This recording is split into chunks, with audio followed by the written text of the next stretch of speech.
This is the story of a man named Stanley. Stanley worked for a company in a big building where he was employee number 427. Employee number 427's job was simple.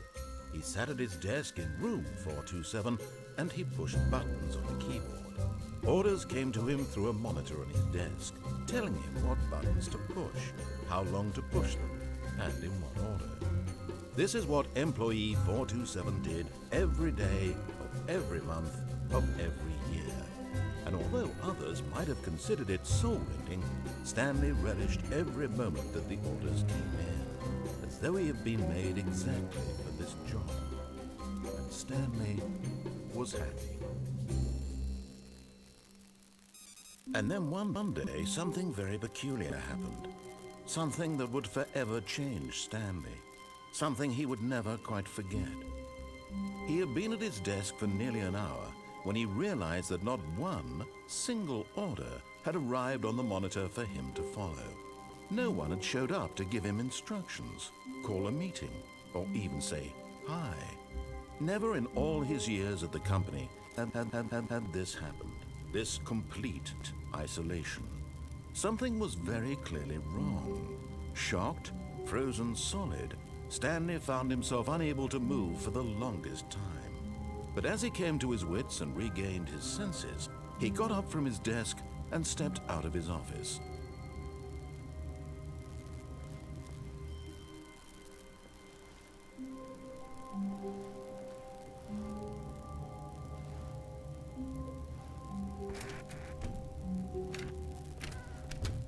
But Stanley simply couldn't handle the pressure.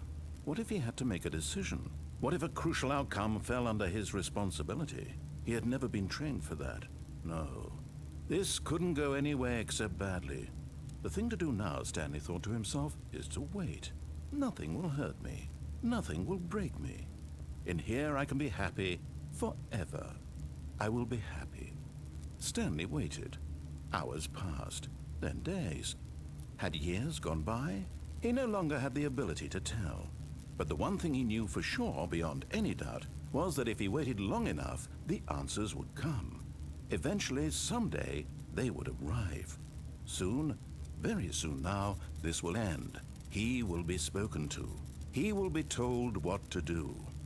Now it's just a little bit closer. Now it's even closer. Here it comes.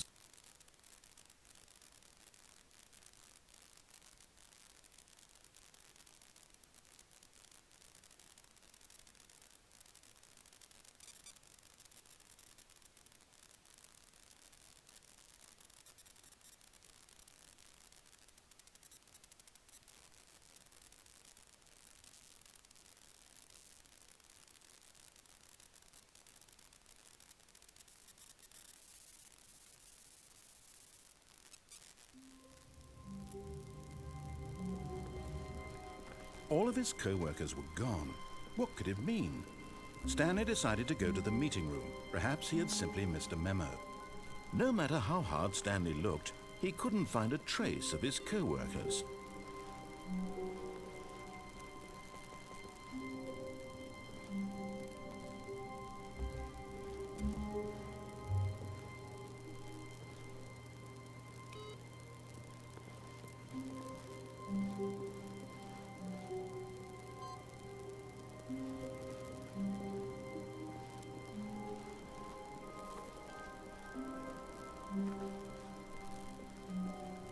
When Stanley came to a set of 2 open doors, he entered the door on his left. This was not the correct way to the meeting room, and Stanley knew it perfectly well. Perhaps he wanted to stop by the employee lounge first, just to admire it.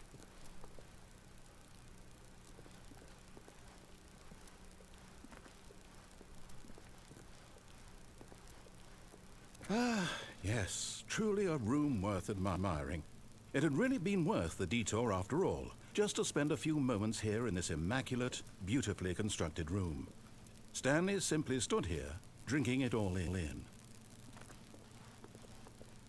But eager to get back to business, Stanley took the first open door on his left.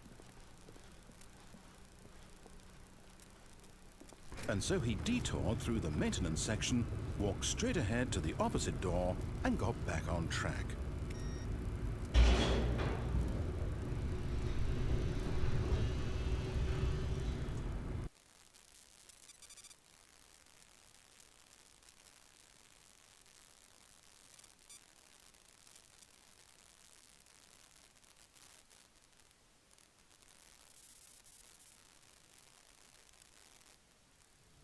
But Stanley didn't want to go back to the office. He wanted to wander about and get even further off track.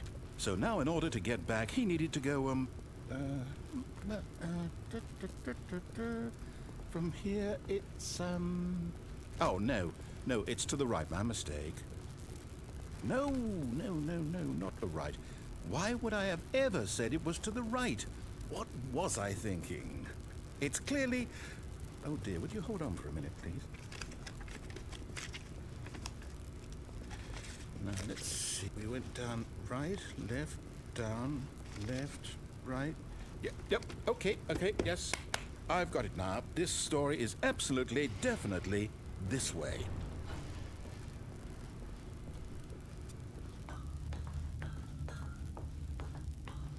No. This isn't right at all. You're not supposed to be here yet. This is all a spoiler. Quick, Stanley, close your eyes. Okay. We just have to get back to, oh, who am I kidding? It's all rubbish now. The whole story completely unusable. How about, rather than waste my time trying to salvage this nonsense, we'll just restart the game from the beginning. And this time, suppose we don't wander so far off track, Okay, from the top.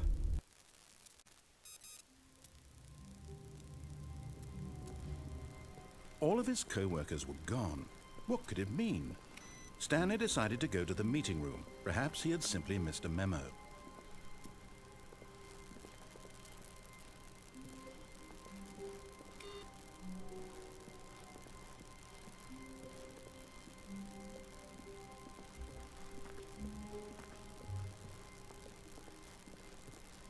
When Stanley... Wait, what? No, I restarted. I swear, I definitely restarted the game over, completely fresh. Everything should be...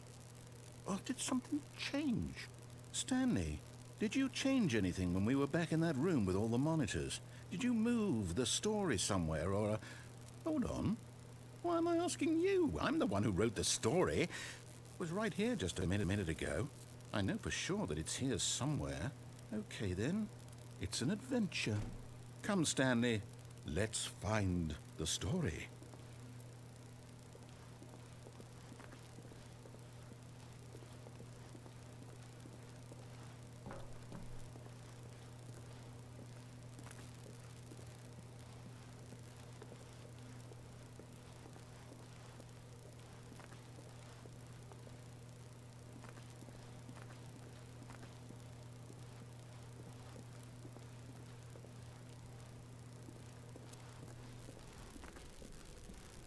I'll say it.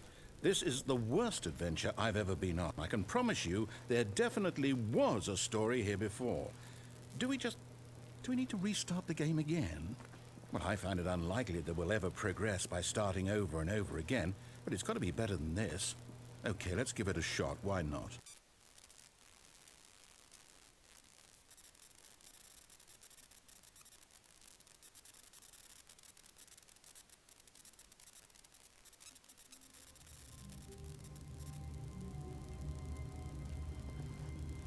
All of his co-workers were gone. What could it mean? Stanley decided to go to the meeting room. Perhaps he had simply missed a memo.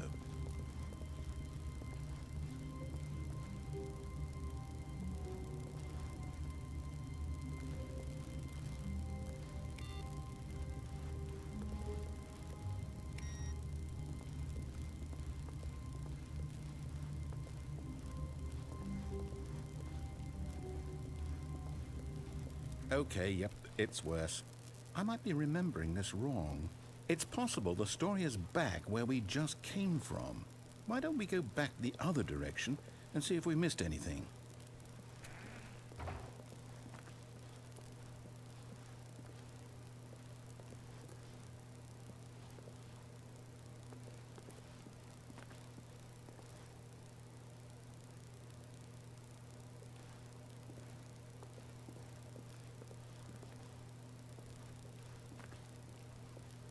Aha!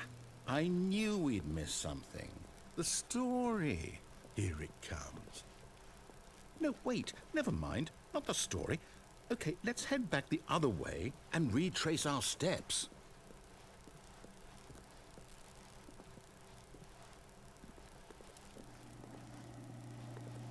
Now this... Well, I'll be honest, I don't recognize this place at all. Is this the story? I don't think so. I can't quite recall, but I believe my story took place in an office building. Is that correct? Do you remember, Stanley? Well, do you know what? Since I've completely forgotten what we were supposed to be doing, how about this? You win! Congratulations! I know you put in a lot of hard work, and it really paid off, so good job. Oh, no. No, I don't feel right about this at all. We both know you didn't put in any actual work for that win. Some people win fair and square, and this was not one of those situations. Okay, I'm getting weirded out by whatever this place is. I don't care what might happen this time. I have to restart.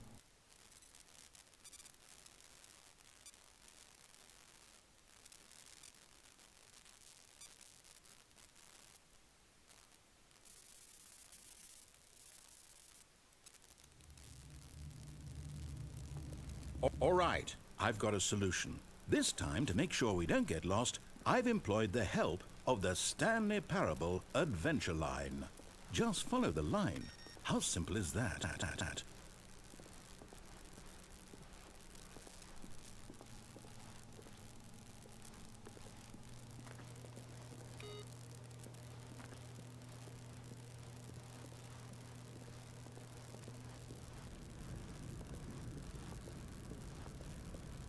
You see?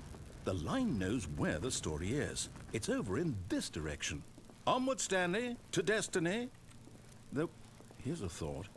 Wouldn't wherever we end up be our destination, even if there's no story there?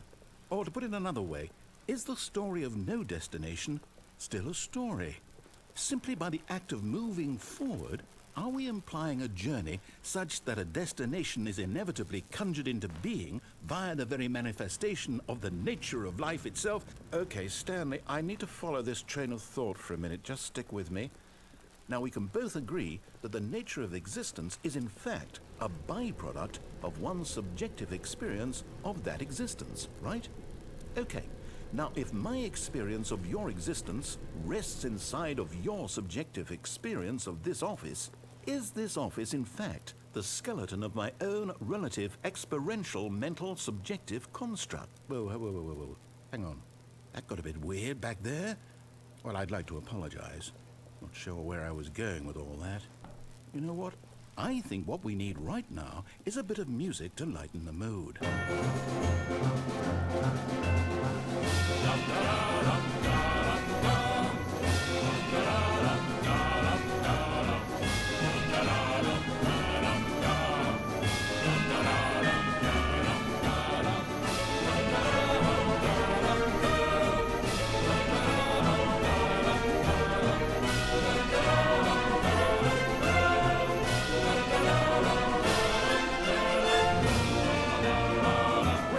Cut the music, go back and look at that fern. Wait, what?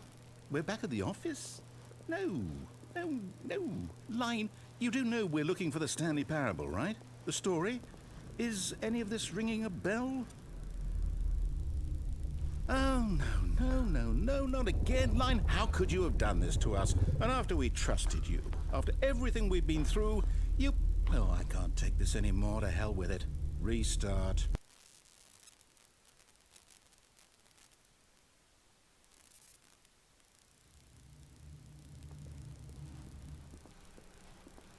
You know what, Stanley? I say forget the adventure line. What's it ever done for us? We're intelligent people, right? Why can't we make up our own story? Something exciting, daring, mysterious. Ooh, this all sounds perfectly doable. Why don't we simply start wandering in, well, I don't know. How about this direction?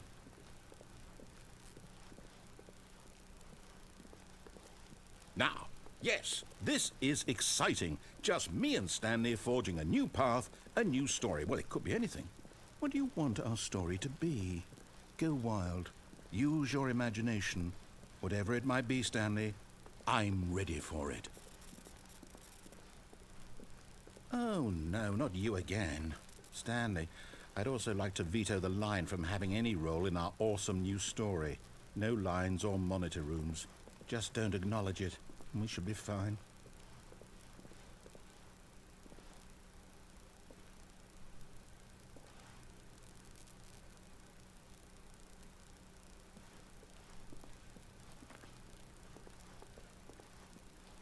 Ah, a choice. We get to make a decision. From here, the story is in our control. How important we mustn't squander the opportunity. In fact, I believe I need a minute to think here. Just walk in circles for a minute. Okay, so I know that each door has to lead somewhere, which means that somewhere at the place where we're trying to go, there must be a reverse door that leads here. And that in turn means that our destination corresponds with the counter-inverted reverse door's origin. So starting from the right, let us ask, will taking the right door lead us to where we're going? And since the answer is clearly yes, then by all accounts, the door on the right is the correct one. Another victory for logic. Come, Stanley, our destiny awaits.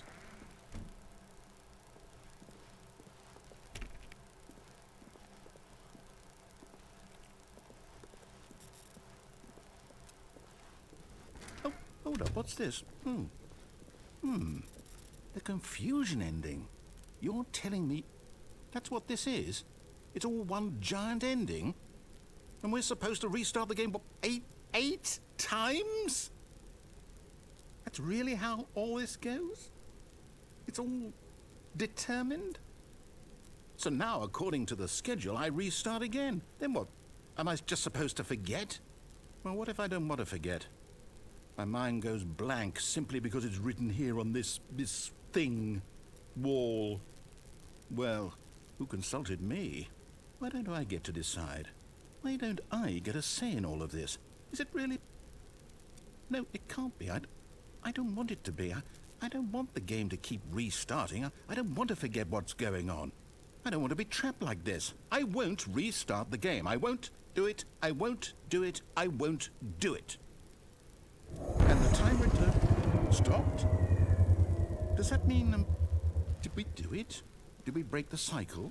The, whatever it is that made this schedule? How would we even know? Will someone come for us? Will something happen?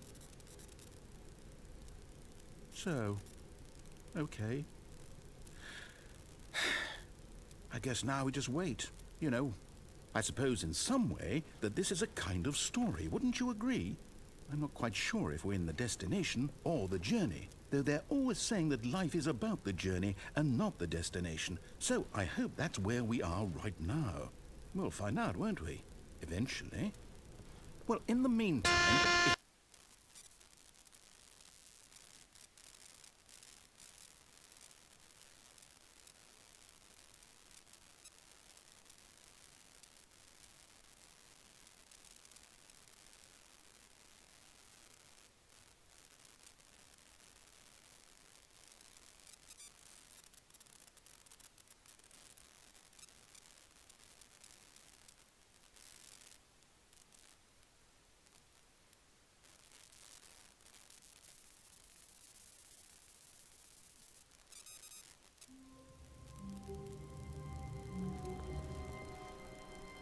All of his co-workers were gone. What could it mean? Stanley decided to go to the meeting room. Perhaps he had simply missed a memo.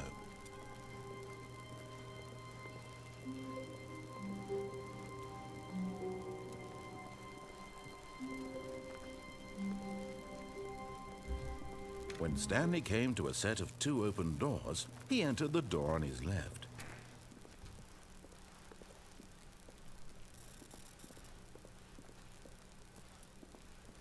Yet there was not a single person here either. Feeling a wave of disbelief, Stanley decided to go up to his boss's office, hoping he might find an answer there.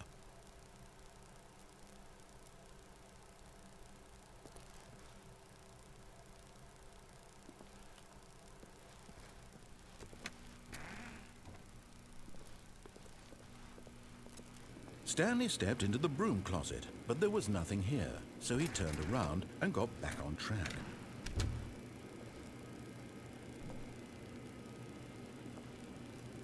There was nothing here. No choice to make, no path to follow, just an empty broom closet. No reason to still be here.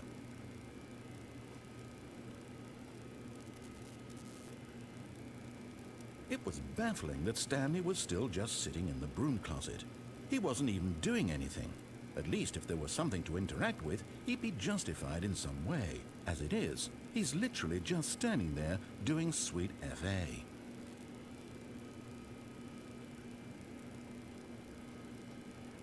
Are you really still in the broom closet? Standing around doing nothing? Why?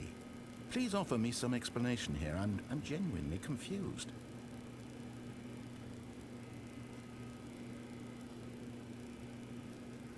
You do realize there's no choice or anything in here, right? If I'd said Stanley walked past the broom closet, at least you would have had a reason for exploring it to find out. But it didn't even occur to me because literally this closet is of absolutely no significance to the story whatsoever. I never would have thought to mention it.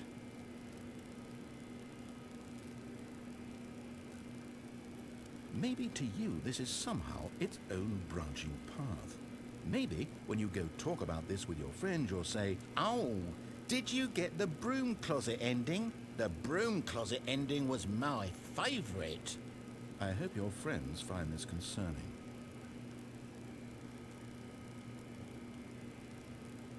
Stanley was fat and ugly and really stupid.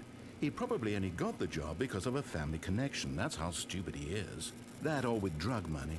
Also, Stanley is addicted to drugs and hookers.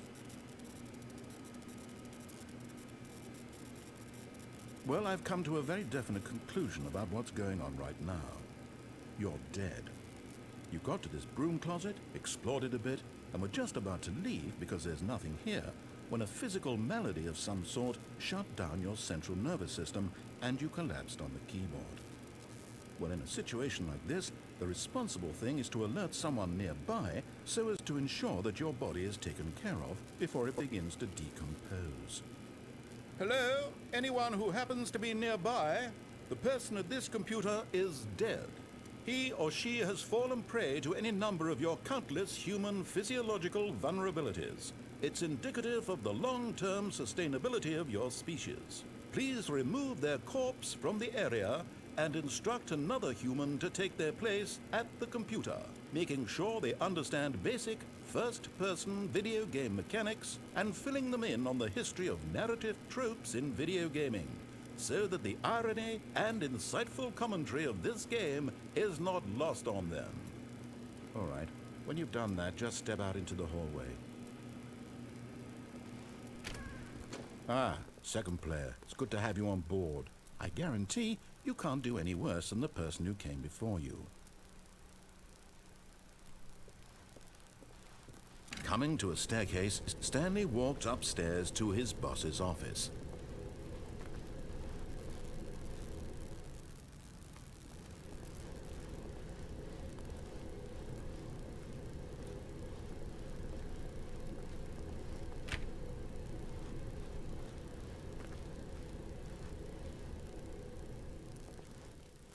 But Stanley just couldn't do it. He considered the possibility of facing his boss. Admitting he had left his post during work hours, he might be fired for that. And in such a competitive economy, why had he taken that risk? All because he believed everyone had vanished? His boss would think he was crazy. And then something occurred to Stanley. Maybe, he thought to himself, maybe I am crazy. All of my co-workers blinking mysteriously out of existence in a single moment for no reason at all? None of it made any logical sense. And as Stanley pondered this, he began to make other strange observations. For example, why couldn't he see his feet when he looked down? Why did doors close automatically behind him wherever he went? And for that matter, these rooms were starting to look pretty familiar. Were they simply repeating? No, Stanley said to himself, this is all too strange. This can't be real. And at last, he came to the conclusion that had been on the tip of his tongue. He just hadn't found the words for it. I'm dreaming, he yelled. This is all a dream. Oh, what a relief Stanley felt to have finally found an answer, an explanation. His co-workers weren't actually gone. He wasn't going to lose his job. He wasn't crazy after all. And he thought to himself, I suppose I'll wake up soon. I'll have to go back to my boring real-life job pushing buttons. I may as well enjoy this while I'm still lucid. So, he imagined himself flying and began to gently float above the ground. Then he imagined himself soaring through space on a magical starfield, and it too appeared. It was so much fun, and Stanley marveled that he had still not woken up. How was he remaining so lucid? And then perhaps the strangest question of them all entered Stanley's head. One he was amazed he hadn't asked himself sooner. Why is there a voice in my head dictating everything that I'm doing and thinking? Now the voice was describing itself being considered by Stanley, who found it particularly strange. I'm dreaming about a voice describing me, thinking about how it's describing my thoughts, he thought. And while he thought it all very odd and wondered if this voice spoke to all people in their dreams, the truth was that, of course, this was not a dream. How could it be? Was Stanley simply deceiving himself, believing that if he's asleep, he doesn't have to take responsibility for himself? Stanley is as awake right now as he's ever been in his life. Now, hearing the voice speak these words was quite a shock to Stanley. After all, he knew for certain, beyond a doubt, that this was in fact a dream. Did the voice not see him float and make the magical stars just a moment ago? How else would the voice explain all that? This voice was a part of himself too. Surely, if he could just... He would prove it. He would prove that he was in control, that this was a dream. So he closed his eyes gently, and he invited himself to wake up. He felt the cool weight of the blanket on his skin, the press of the mattress on his back, the fresh air of a world outside this one. Let me wake up, he thought to himself. I'm through with this dream. I wish it to be over. Let me go back to my job. Let me continue pushing the buttons. Please, it's all I want. I want my apartment and my wife and my job. All I want is my life exactly the way it's always been. My life is normal. I am normal. Everything will be fine. I am okay.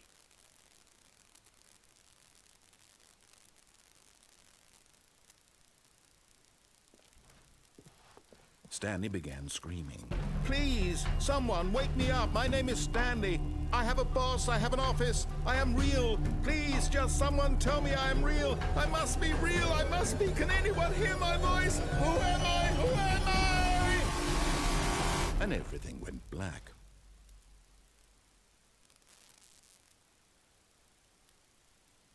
This is the story of a woman named Mariella.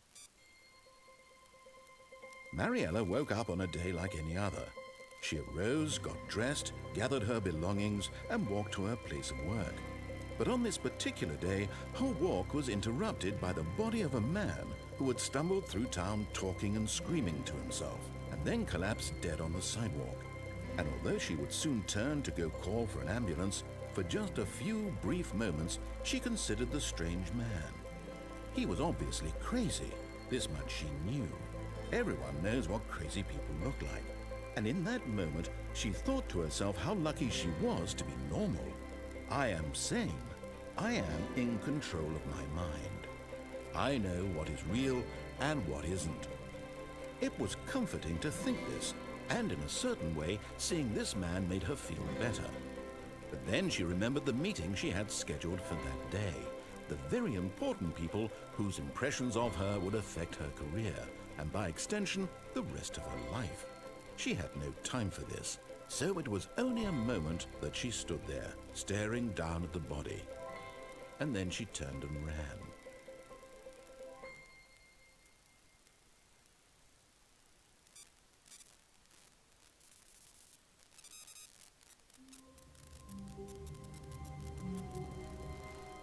All of his co-workers were gone. What could it mean? Stanley decided to go to the meeting room. Perhaps he had simply missed a memo.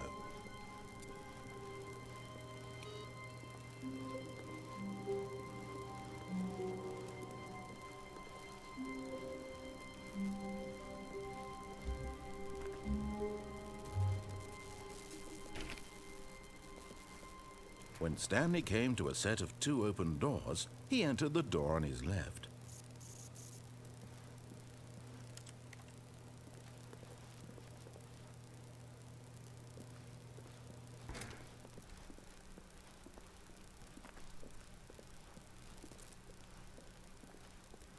Yet there was not a single person here either. Feeling a wave of disbelief, Stanley decided to go up to his boss's office, hoping he might find an answer there.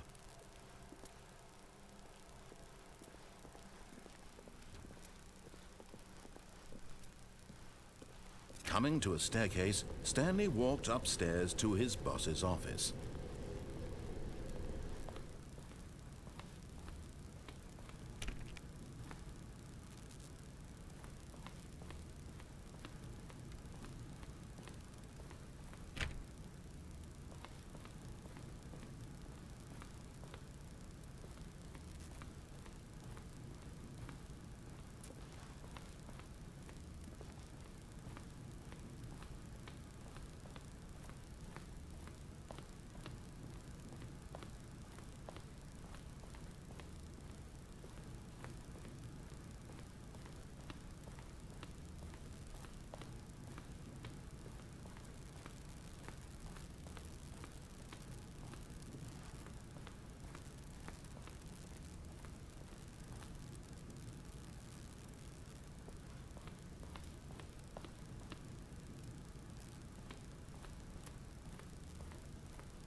Stepping.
of his co-workers were gone.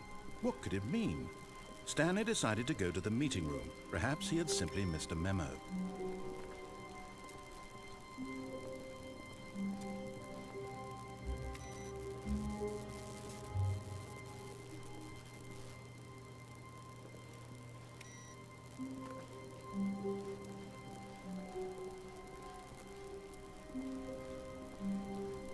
When Stanley came to a set of 2 open doors, he entered the door on his left.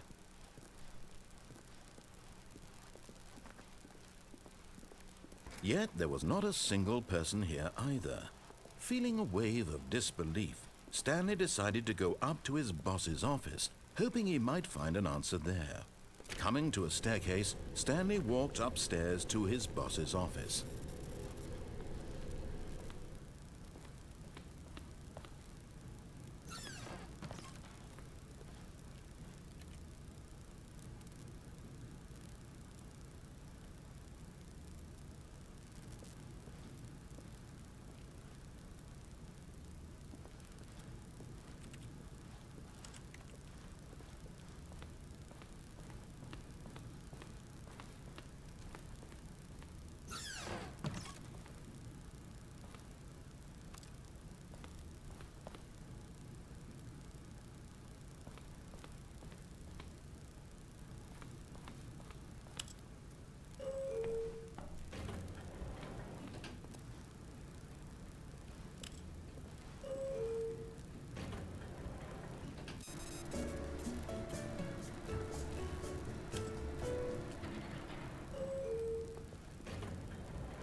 Stepping into his manager's office, Stanley was once again stunned to discover not an indication of any human life.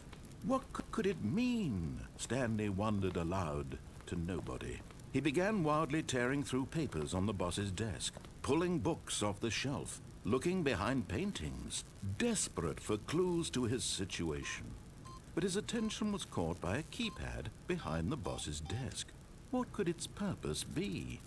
In fact, this keypad guarded the terrible secret that lay buried below his feet. And so the boss had assigned it an extra... Stanley was in such a rush to get through the story as quickly as possible, he didn't even have a single minute to just let the narrator talk. That kind of anxiety isn't healthy, so he relaxed for a few moments with some calming New Age music.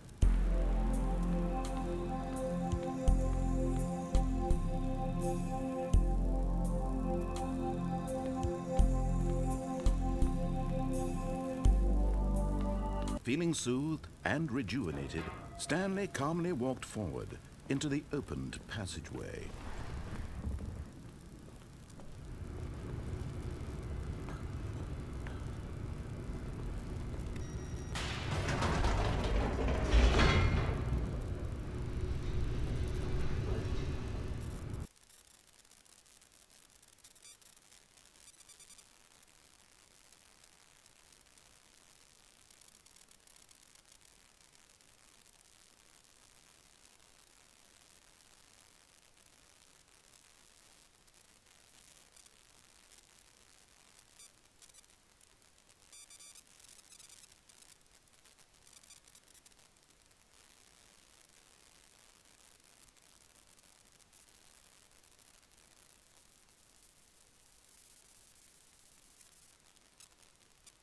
Descending deeper into the building, Stanley realized he felt a bit peculiar. It was a stirring of emotion in his chest, as though he felt more free to think for himself, to question the nature of his job. Why did he feel this now, when for years it had never occurred to him? This question would not go unanswered for long.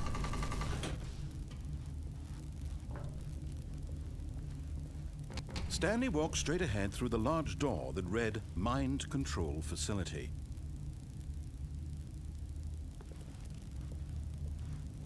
Although this passageway had the word escape written on it, the truth was that at the end of this hall, Stanley would meet his violent death. The door behind him was not shut.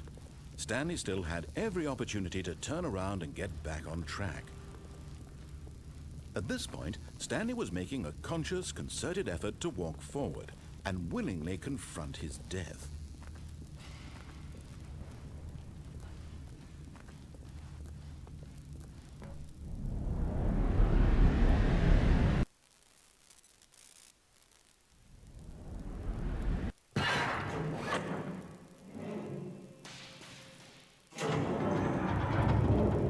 As the machine whirred into motion and Stanley was inched closer and closer to his demise, he reflected that his life had been of no consequence whatsoever.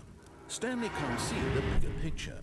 He doesn't know the real story, trapped forever in his narrow vision of what this life is. Perhaps his death was of no great loss, like plucking the eyeballs from a blind man. And so he resigned and willingly accepted this violent end to his brief and shallow life. Farewell, Stanley.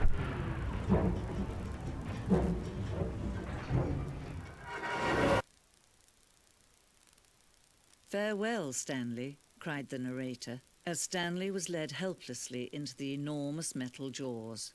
In a single visceral instant, Stanley was obliterated as the machine crushed every bone in his body, killing him instantly.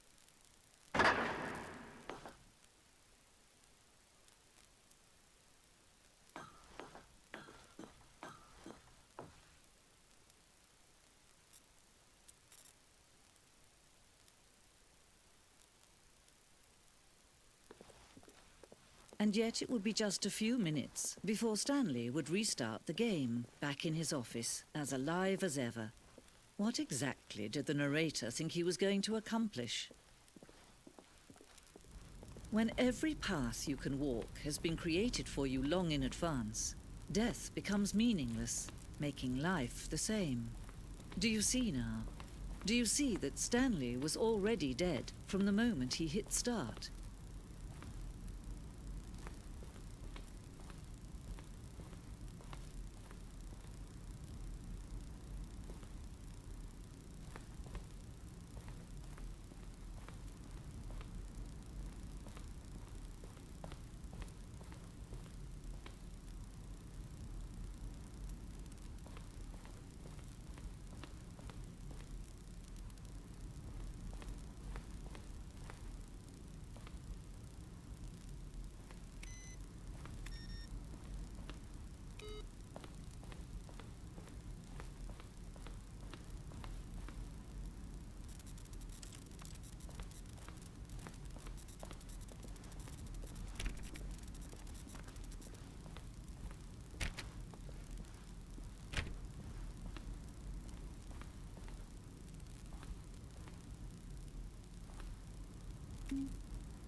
Oh, look at these two. How they wish to destroy one another. How they wish to control one another. How they both wish to be free. Can you see? Can you see how much they need one another? No, perhaps not. Sometimes these things cannot be seen. But listen to me. You can still save these two. You can stop the program before they both fail. Push escape and press quit. There's no other way to beat this game. As long as you move forward, you'll be walking someone else's path. Stop now. It'll be your only true choice. Whatever you do, choose it. Don't let time choose for you. Don't let time...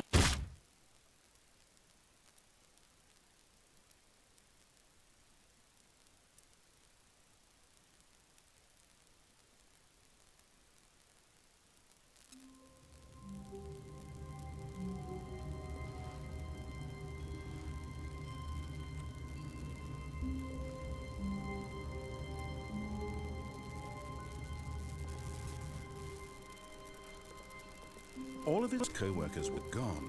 What could it mean? Stanley decided to go to the meeting room. Perhaps he had simply missed a memo.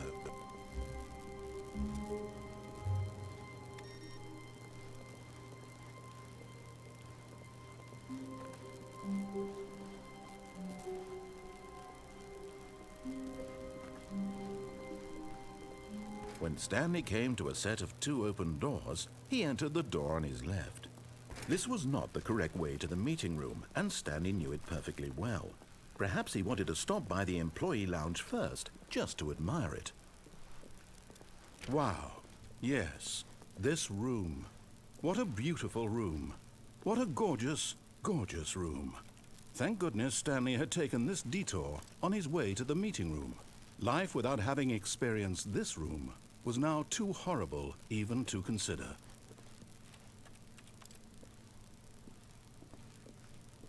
But eager to get back to business, Stanley took the first open door on his left. Stanley was so bad at following directions, it's incredible he wasn't fired years ago.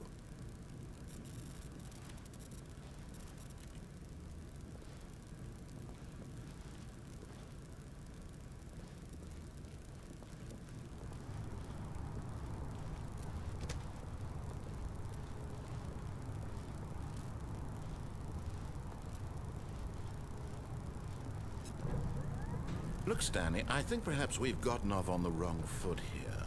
I'm not your enemy, really.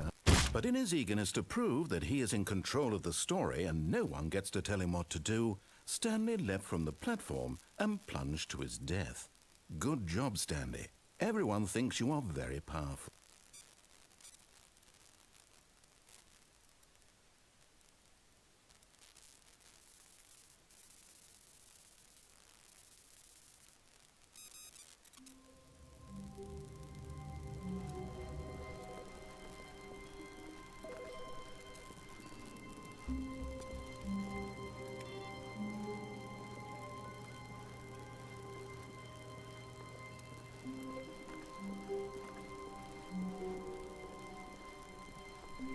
When Stanley came to a set of 2 open doors, this was not the correct way to the meeting room, and Stanley knew it perfectly well. Perhaps he wanted to stop by the employee lounge first, just to admire it. The lounge was sublime, a work of art. What was it about this room that called so deeply and so personally to Stanley? But eager to get back to business, Stanley took the first open door on his left. Stanley was so bad at following directions, it's incredible he wasn't fired years ago. Look, Stanley, I think perhaps we've gotten off on the wrong foot here. I'm not your enemy, really, I'm not. I realize that investing your trust in someone else can be difficult, but the fact is that the story has been about nothing but you all this time. There's someone you've been neglecting, Stanley. Someone you've forgotten about. What? Really? I was in the middle of something. Do you have zero consideration for others? Are you that convinced that I want something bad to happen to you? I don't know how to convince you of this, but I really do want to help you, to show you something beautiful. Look, let me prove it. Let me prove that I'm on your side. Give me a chance.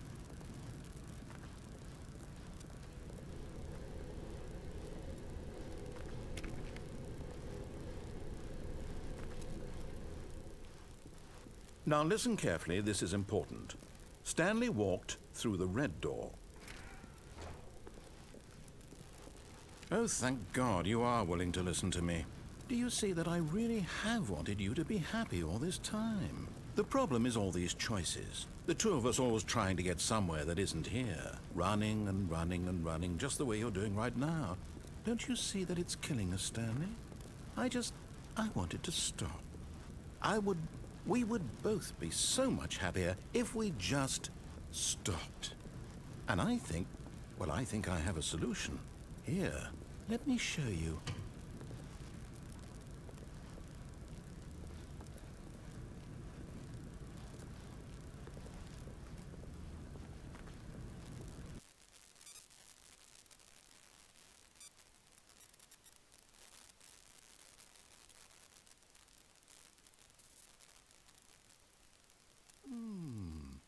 What do we want?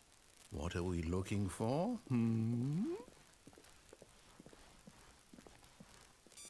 Here. Yes. Oh, it's beautiful, isn't it? If we just stay right here, right in this moment with this place, Stanley, I think I feel happy. I actually feel happy.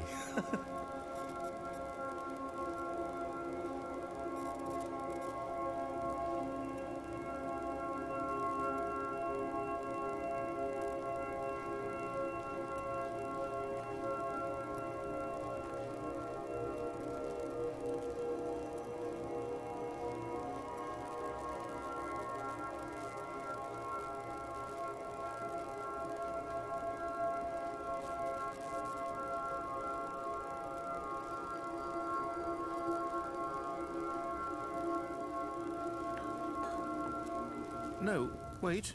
Where are you going? Oh, no. Stay away from those stairs. If you hurt yourself, if you die, the game will reset. We'll lose all of this. Please, no, Stanley, let me stay here. Don't take this from me. No! Oh, thank God you lived. You had me worried there for a moment. Now, can we please get back to the other... There. See? This is what you want. This is where we can both be happy. We really can. If we stop moving, we just have to stop moving.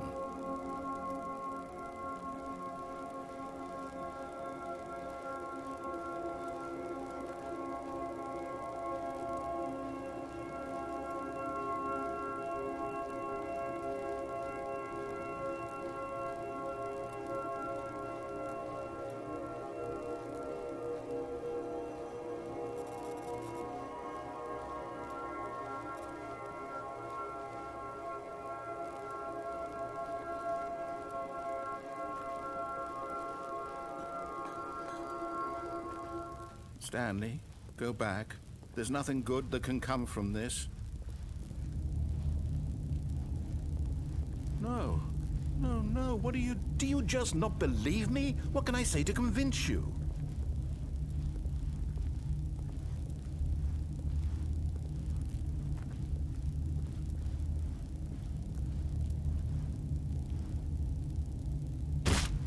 Stanley, let's go back to the other room. Can you do that for me? Yes, perhaps you can. Perhaps you finally see what I'm talking about.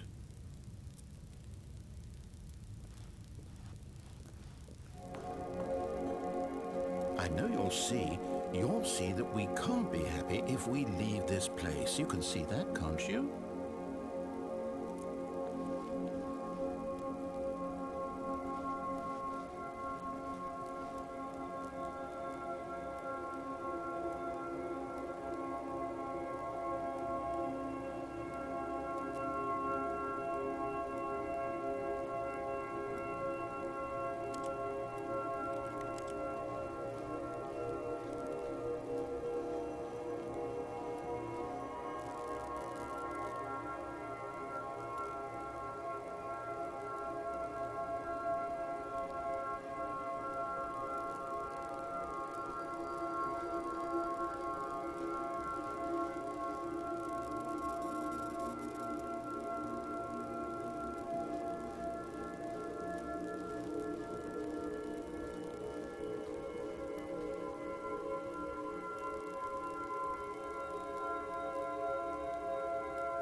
No, perhaps not.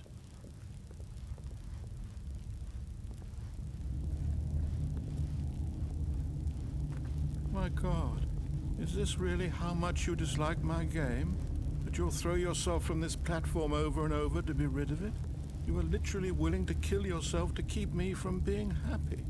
Am I reading the situation correctly?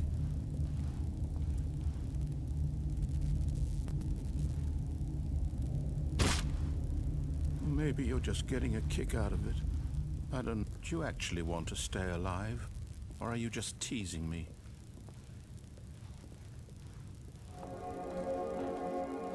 I wanted us to be happy here, Stanley. I really did.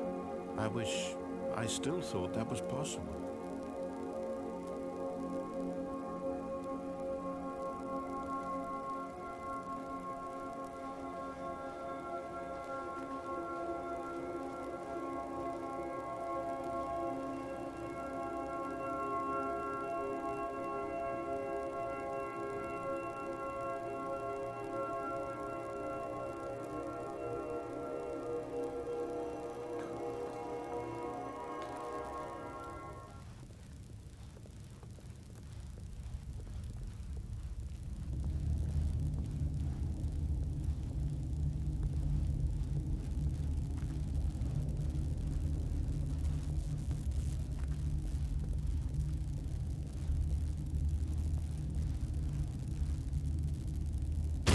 Is it over?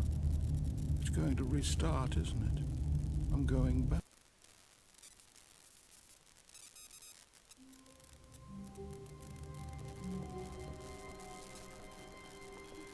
Stanley knew the office layout like the back of his hand. It was only a matter of time before he found the others, wherever they were. Just a matter of time.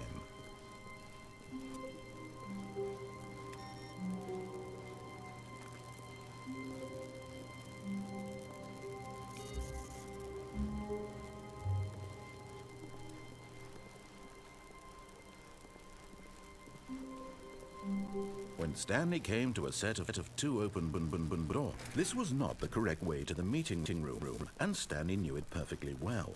Perhaps he wanted to stop by the employee lounge first, just to admire it. Standing now in this incredible room, Stanley for the first time understood true happiness. Then the feeling went away, and he felt sad again. Then it came back, and lingered for a minute or two. Now it's only half there.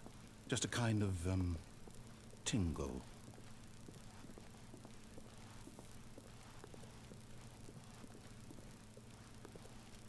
Yes, really, really worth it being here in the room. A room so utterly captivating that even though all your co-workers have mysteriously vanished, here you sit looking at these chairs and some paintings. Really worth it.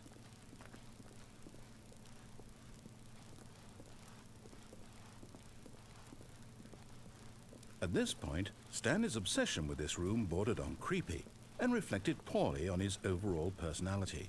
It's possible that this is why everyone left.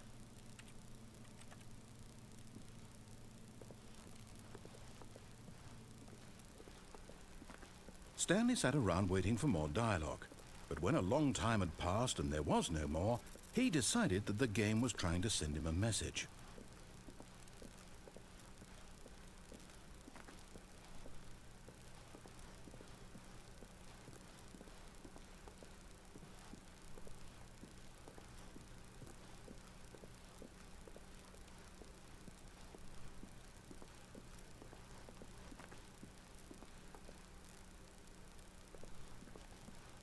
But at last, he'd had enough of the amazing room, and took the first open door on his left to get back to business.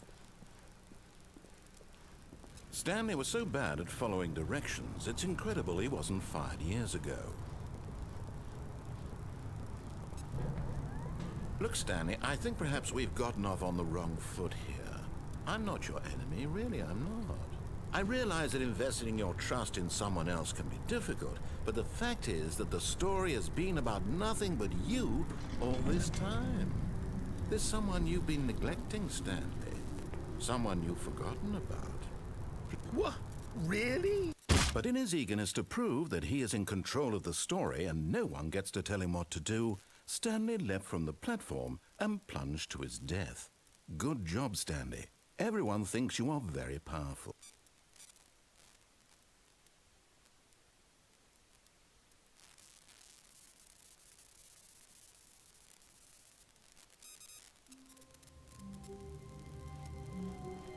Stanley knew the office layout like the back of his hand.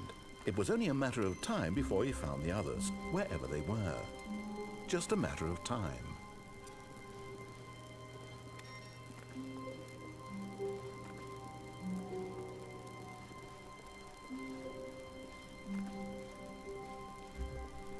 When Stanley came to a set of 2 open, this was not the correct way to the meeting room, and Stanley knew it perfectly well. Perhaps he wanted to stop by the employee lounge first, just to admire it. Stanley felt lightheaded, butterflies in his stomach, but eager to get back to business, Stanley took the first open door on his left. Stanley was so bad at following directions, it's incredible he wasn't fired years ago. Look, Stanley, I think perhaps we've gotten off on the wrong foot here. I'm not your enemy, really, I'm not. I realize that investing your trust in someone else can be difficult, but the fact is that the story has been about nothing but you all this time. There's someone you've been neglecting, Stanley. Someone... What? Really? I was in the middle of something. Do you have zero consideration for others? Are you that convinced that I want something bad to happen to you? Why... I don't know how to convince you of this, but I really do want to help you, to show you something beautiful. Look, let me prove it. Let me prove that I'm on your side. Give me a chance.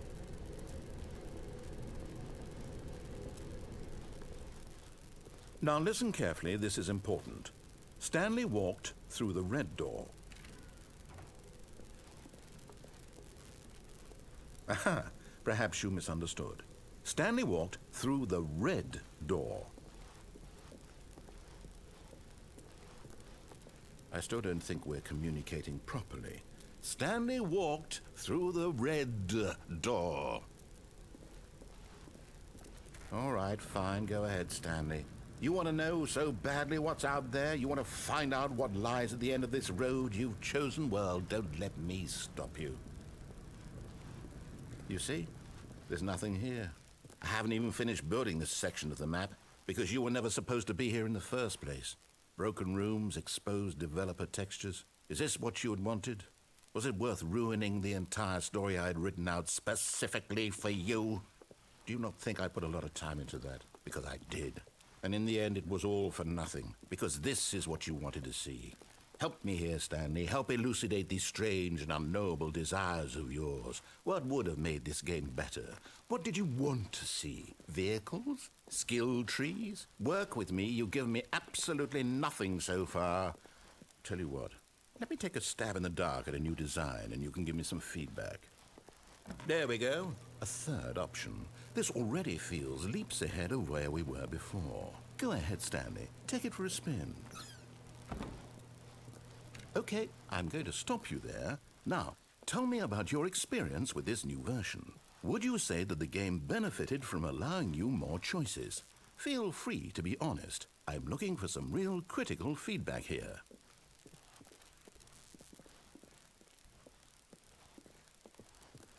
Okay, so we're getting somewhere. Clearly there's something here that speaks to you. If I can be honest here, I really don't have any idea where I'm going with this. This whole third door thing was just a stab in the dark.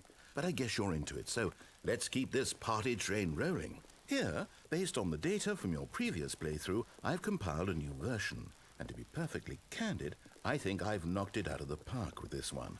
Let's take a look.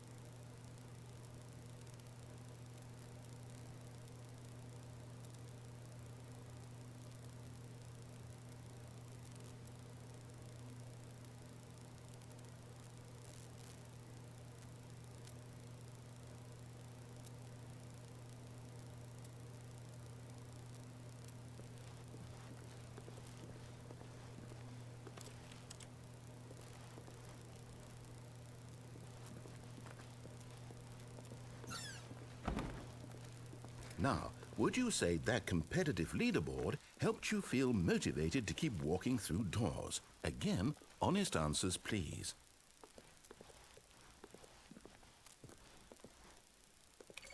Hey, I nearly forgot. I've got a prototype of a new game I've been working on, and now would be a lovely opportunity to give it some play testing. You wouldn't mind taking a look at it, would you? Perfect. Let me boot it up.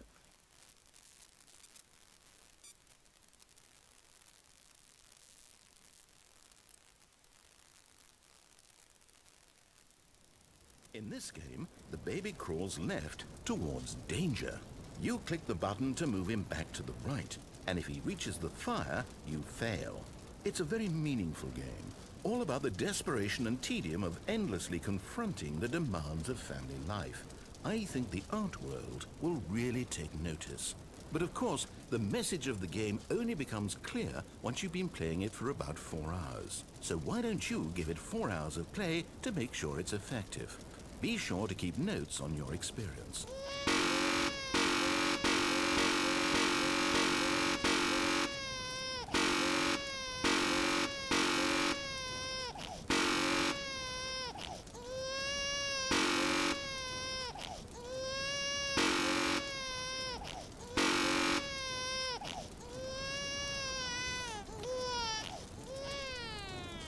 You heartless bastard.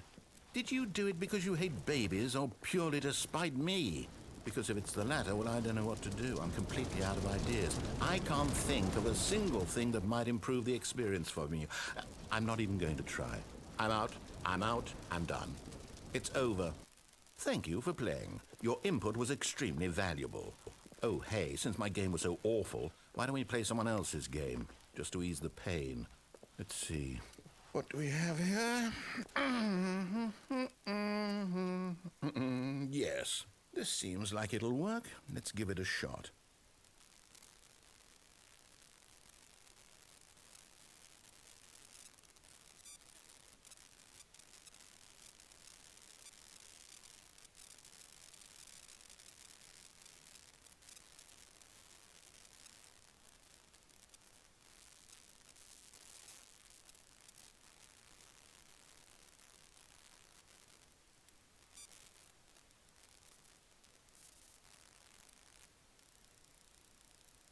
Well, Stanley, is this any better?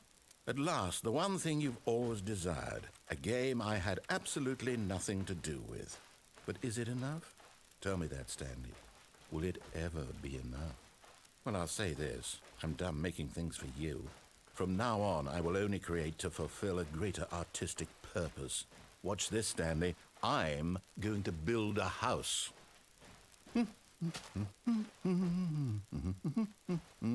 This will go here, no, here, and then...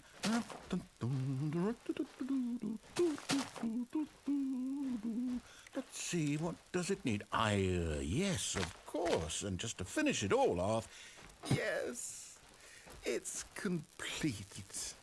I made this, Stanley. Look at it. Gaze upon my work of art and feel ashamed at your own inadequacy. Ah, but you've only seen it from the outside. You've only gotten half the experience. Please, step inside and make yourself comfortable. Isn't it grand? Isn't it perfect? It could only be better if... Wait, that's it. We must rebuild it out of diamond. Diamond everything. Yes. Come along, Stanley. We have to go mining.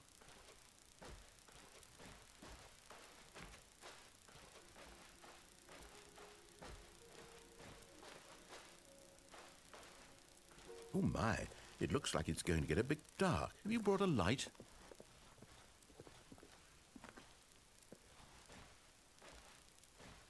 Oh, no. This is far more open-ended than I had in mind. I'm looking for something more narrow and linear. Something that makes you feel utterly irrelevant. This won't do at all. 1 out of 5. Even the diamonds couldn't save this one. Okay, new game.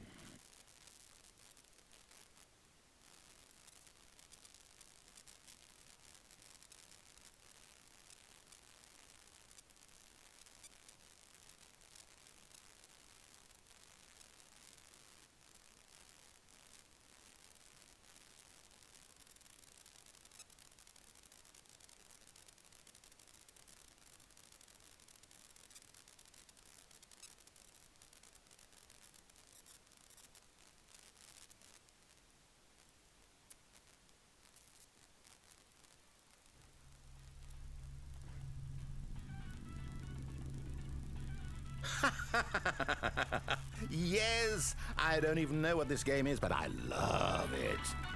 You, trapped in a glass box with no way out, listening to me talk. Oh, it's inspired. I couldn't have done it any better myself. What is this game even supposed to be? I can't figure it out. Okay, now I'm curious. Let's go find out what the hell this is.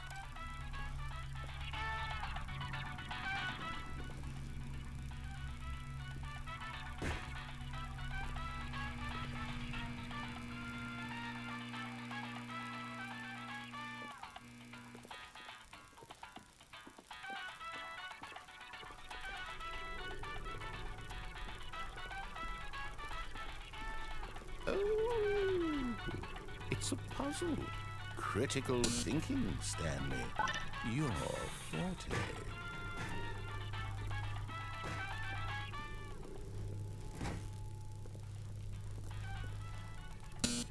Genius.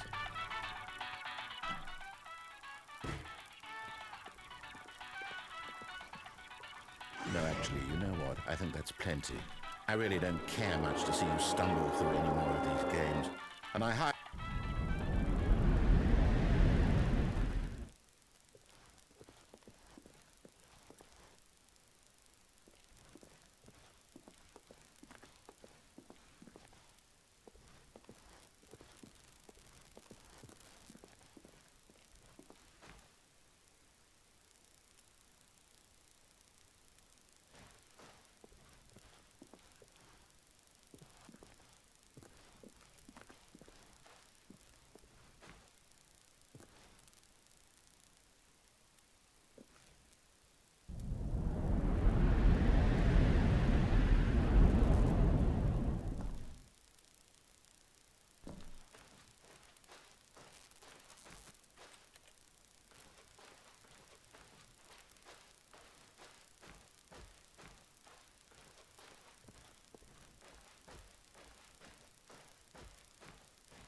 wonder what he found.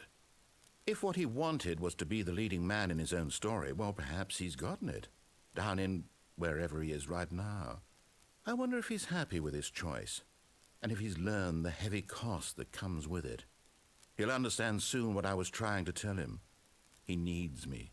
Someone who will wrap everything up at the end, to make sense out of the chaos and the fear and the confusion. That's who I am. That is what I mean to this world. Oh, yes. Yes, I'll be back. There's no other way. Once this ends, after it all comes to a close, then I'll be back. The end will be here soon. Very soon. I can wait.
All of his co-workers were gone. What could it mean? Stanley decided to go to the meeting room. Perhaps he had simply missed a memo.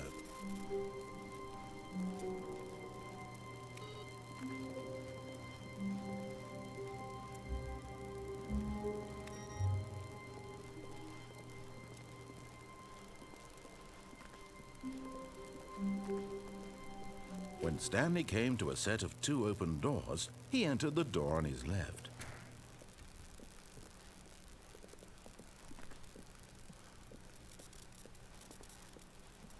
Yet there was not a single person here either. Feeling a wave of disbelief, Stanley decided to go up to his boss's office, hoping he might find an answer there. Coming to a staircase, Stanley walked upstairs to his boss's office.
All of his co-workers were gone.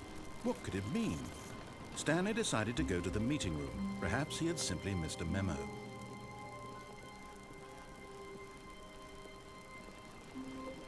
When Stanley came to a set of 2 open doors, he entered the door on his left.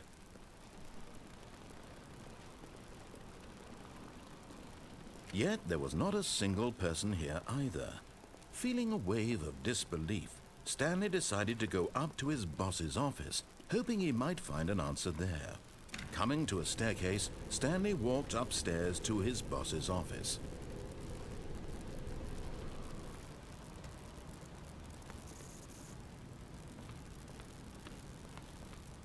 Okay, I think we all know the drill by now. Blah, blah, blah. Dark secrets, the keypad. Stanley pushes some buttons. Oh, hey, look, it's a new passageway. Quelle surprise.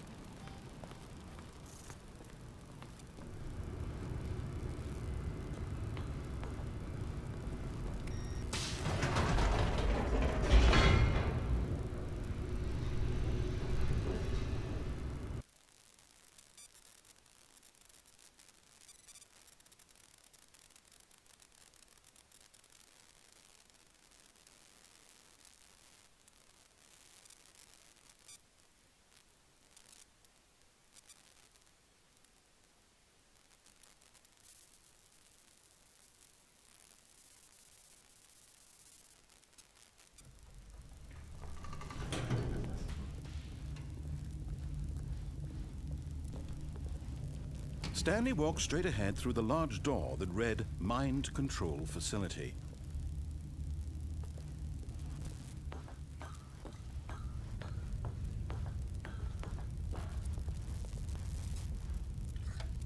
The lights rose on an enormous room packed with television screens. What horrible secret did this place hold? Stanley thought to himself. Did he have the strength to find out?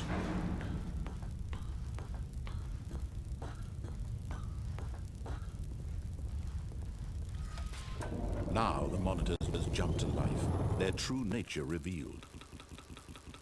Each bore the number of an employee in the building, Stanley's co-workers.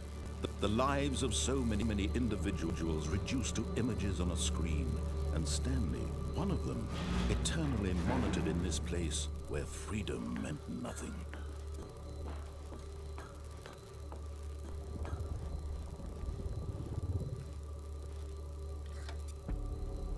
This mind control facility, it was too horrible to believe. It couldn't be true. Had Stanley really been under someone's control all this time? Was this the only reason he was happy with his boring job? That his emotions had been manipulated to accept it blindly? No, he refused to believe it. He couldn't accept it. His own life in someone else's control? Never! It was unthinkable. Wasn't it? Was it even possible? Had he truly spent his entire life utterly blind to the world? But here was the proof. The heart of the operation. Controls labeled with emotions. Happy, or sad, or content. Walking, eating, working. All of it monitored and commanded from this very place. And as the cold reality of his past began to sink in, Stanley decided that this machinery would never again exert its terrible power over another human life. For he would dismantle the controls once and for all.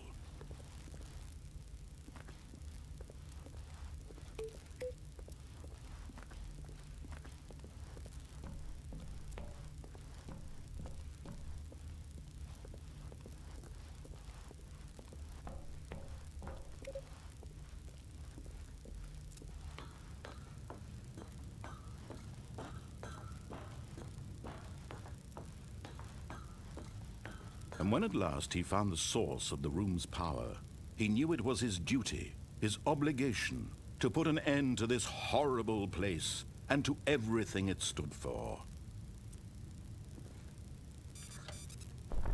Oh, Stanley, you didn't just activate the controls, did you? After they kept you enslaved all these years, you go and you try to take control of the machine for yourself? Is that what you wanted? Control? Oh, Stanley, I applaud your effort, I really do. But you need to understand, there's only so much that machine can do. You were supposed to let it go, turn the controls off, and leave. If you want to throw my story off track, you're going to have to do much better than that. I'm afraid you don't have nearly the power you think you do. For example, and I believe you'll find this pertinent, Stanley suddenly realized he had just initiated the network's emergency detonation system. In the event that this machine is activated without proper DNA identification, nuclear detonators are said to explode, eliminating the entire complex. How long until detonation then? Let's say 2 minutes. Now this is making things a little more fun, isn't it, Stanley? It's your time to shine. You are the star. It's your story now. Shape it to your heart's desires. Oh, this is much better than what I had in mind. What a shame we have so little time left to enjoy it. Mere moments until the bomb goes off. But what precious moments each one of them is. More time to talk about you, about me, where we're going, what all this means. I barely know where to start. What's that? You'd like to know where your co-workers are?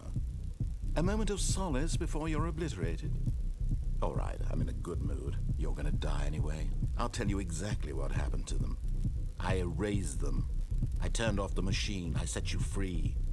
Of course, that was merely in this instance of the story. Sometimes when I tell it, I simply let you sit there in your office forever, pushing buttons endlessly and then dying alone. Other times, I let the office sink into the ground, swallowing everyone inside, or I let it burn to a crisp. I have to say this, though, this version of events has been rather amusing. Watching you try to make sense of everything and take back the control wrested away from you, it's quite rich. I almost hate to see it go. But I'm sure whatever I come up with on the next go-around will be even better. My goodness, only 34 seconds left. But I'm enjoying this so much. You know what? To hell with it. I'm going to put some extra time on the clock, why not? These are precious additional seconds, Stanley. Time doesn't grow on trees. Oh dear me, what's the matter, Stanley? Is it that you have no idea where you're going or what you're supposed to be doing right now? Or did you just assume when you saw that timer that something in this room was capable of turning it off? I mean, look at you. Running from button to button, screen to screen, clicking on every little thing in this room. These numbered buttons, no, these colored ones. Or maybe this big red button, or this door. Everything, anything, something here will save me. Why would you think that, Stanley? That this video game can be beaten? Won? Solved? Do you have any idea what your purpose in this place is? Stanley, you're in for quite a disappointment. But here's a spoiler for you. That timer isn't a catalyst to keep the action moving along. It's just seconds ticking away to your death. You're only still playing instead of watching a cutscene because I want to watch you for every moment that you're powerless. To see you made humble. This is not a challenge. It's a tragedy. You wanted to control this world, that's fine. But I'm going to destroy it first, so you can't. Take a look at the clock, Stanley. That's 30 seconds you have left to struggle. 30 seconds until a big boom and then nothing. No ending here, just you being blown to pieces. Will you cling desperately to your frail life, or will you let it go peacefully? Another choice. Make it count. Or don't. It's all the same to me, all a part of the joke. And believe me, I will be laughing at every second of your inevitable life from the moment we fade in until the moment I say, happily ever after.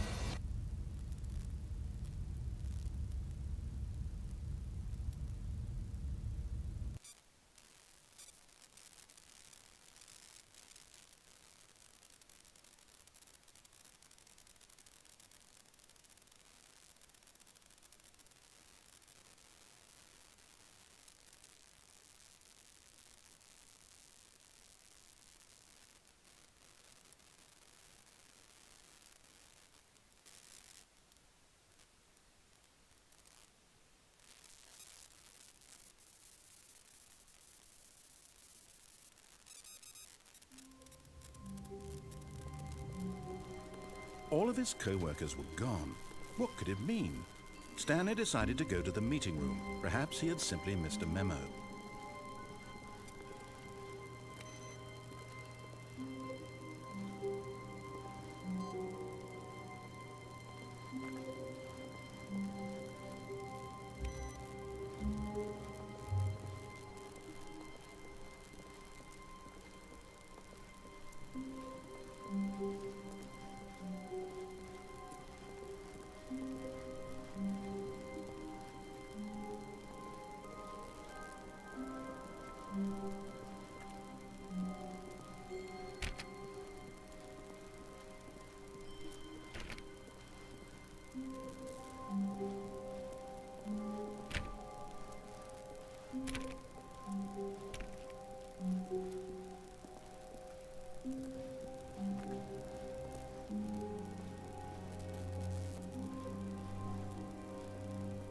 When Stanley came to a set of 2 open doors, he entered the door on his left.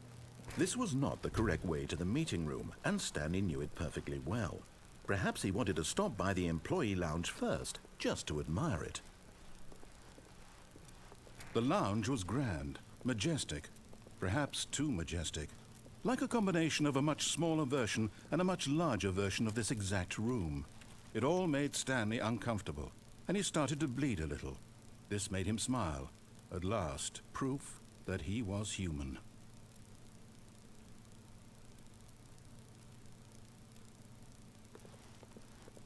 Yes, really, really worth it being here in the room. A room so utterly captivating that even though all your co-workers have mysteriously but eager to get back to business, Stanley took the first open door on his left. Stanley was so bad at following directions, it's incredible he wasn't fired years ago. Look, Stanley, I think perhaps we've gotten off on the wrong foot here. I'm not your enemy, really, I'm not. I realize that investing your trust in someone else can be difficult, but the fact is that the story has been about nothing but you all this time. There's someone you've been neglecting, Stanley. Someone you've forgotten about. Please, stop trying to make every decision by yourself. Now, I'm not asking for me, I'm asking for her. This is it, Stanley. Your chance to redeem yourself. To put your work aside.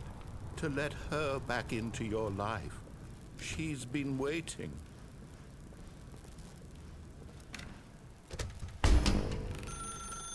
That's her, Stanley. You need to be the one to do this. To reach out to her.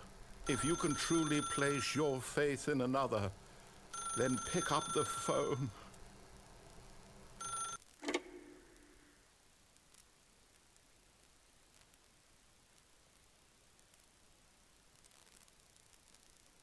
Oh, Stanley, is that you?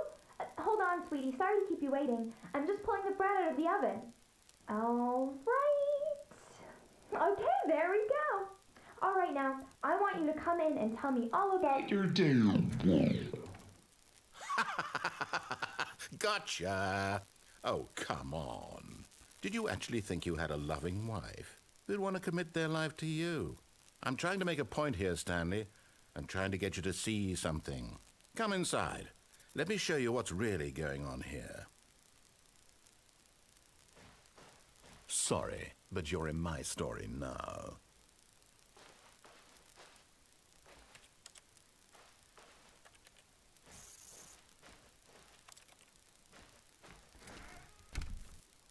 This is a very sad story about the death of a man named Stanley.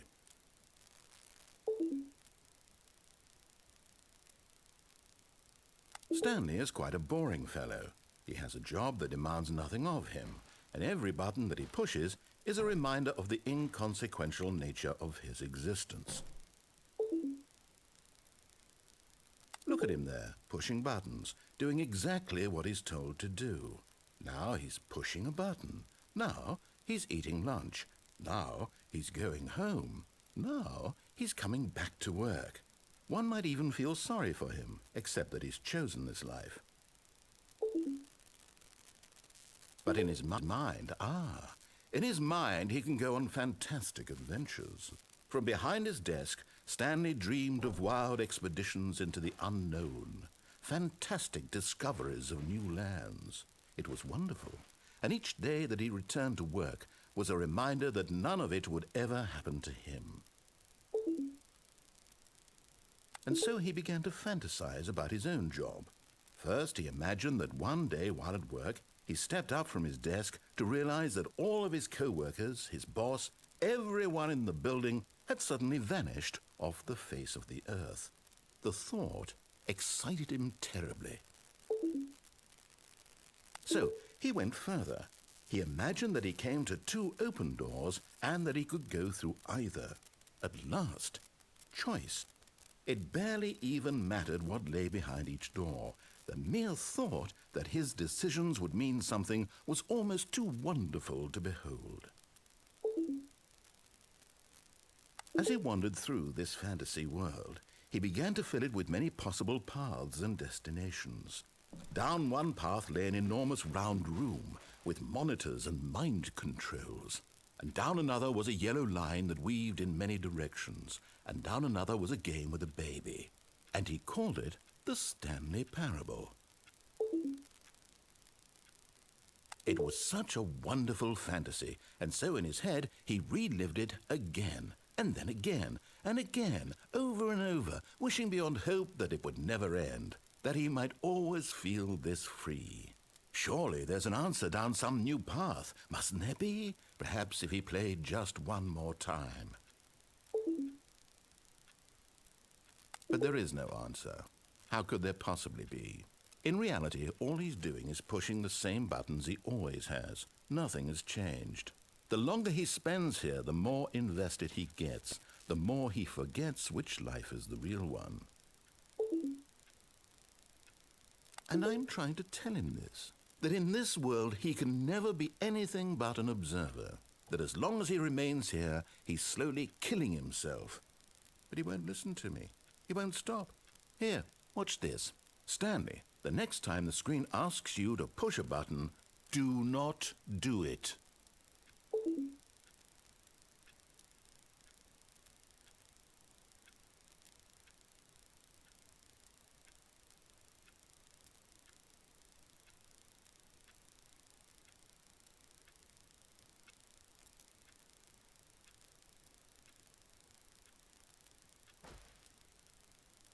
You see? Can he just not hear me? How can I tell him in a way that he'll understand that every second he remains here, he's electing to kill himself? How can I get him to see what I see? How can I make him look at himself?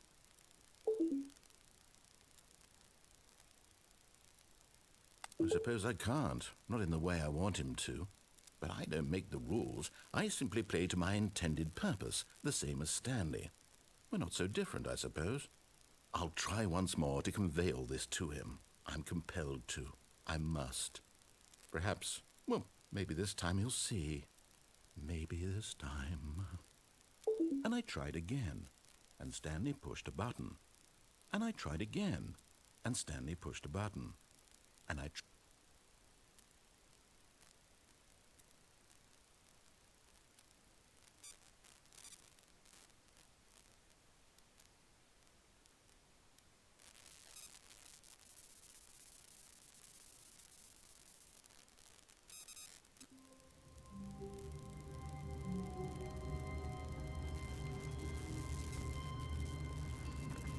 All of his co-workers were gone.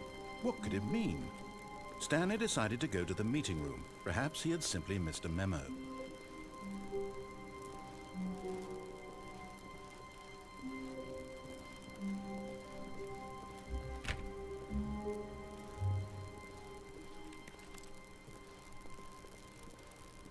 Stanley went around touching every little thing in the office, but it didn't make a single difference, nor did it advance the story in any way.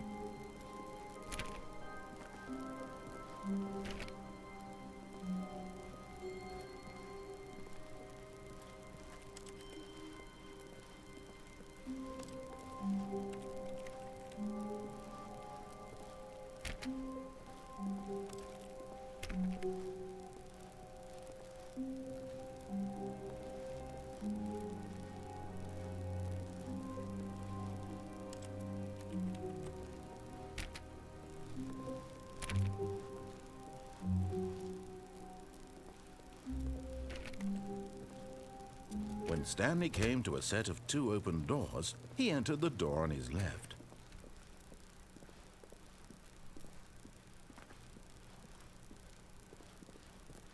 Yet there was not a single person here either.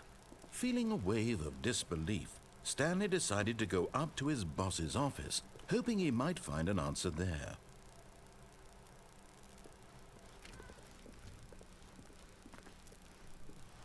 Coming to a staircase, Stanley walked upstairs to his boss's office.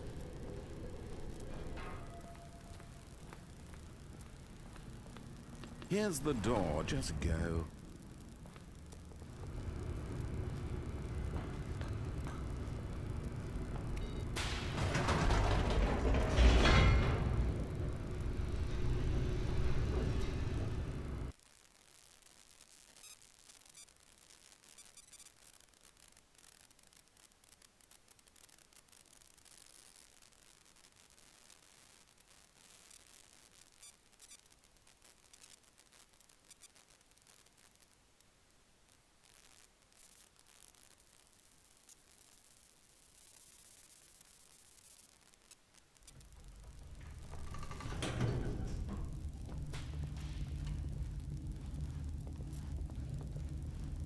Stanley walked straight ahead through the large door that read Mind Control Facility.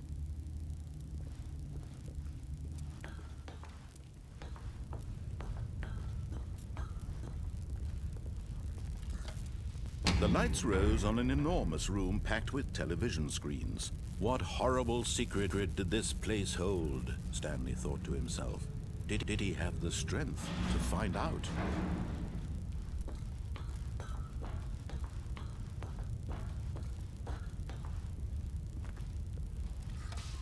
Now the monitors jumped to life, their true nature revealed. Each bore the number of an employee in the building, Stanley's co-workers. The lives of so many individuals reduced to images on a screen, and Stanley, one of them, eternally monitored in this place where freedom meant nothing.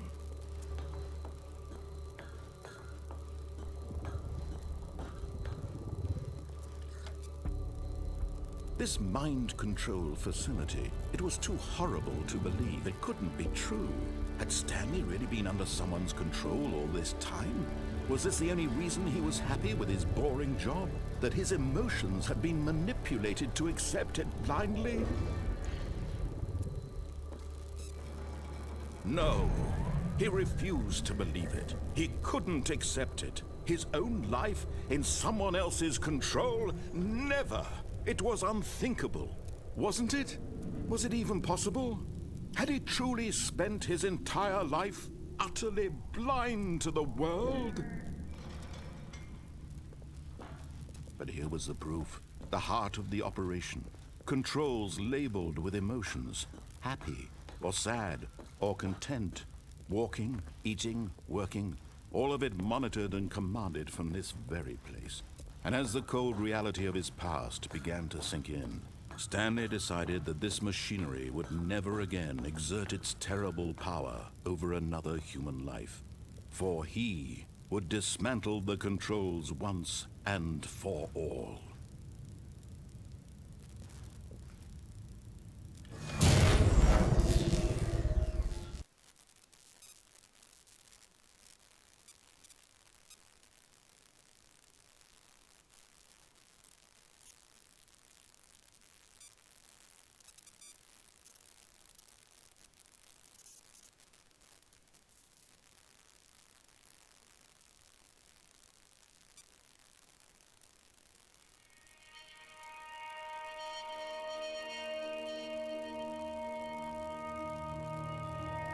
Blackness, and a rising chill of uncertainty. Was it over?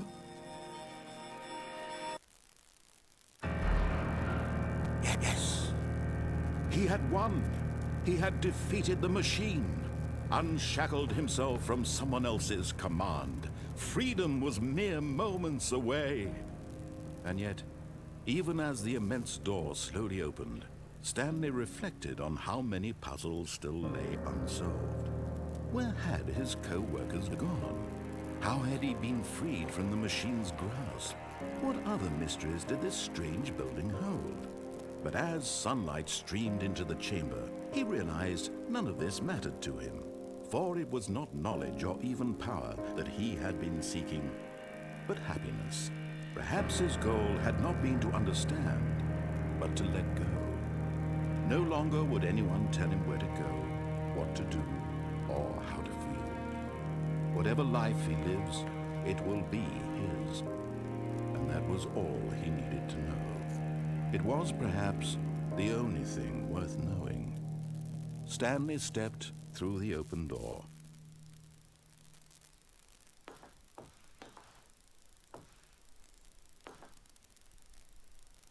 Stanley felt the cool breeze upon his skin, the feeling of liberation, the immense possibility of the new path before him.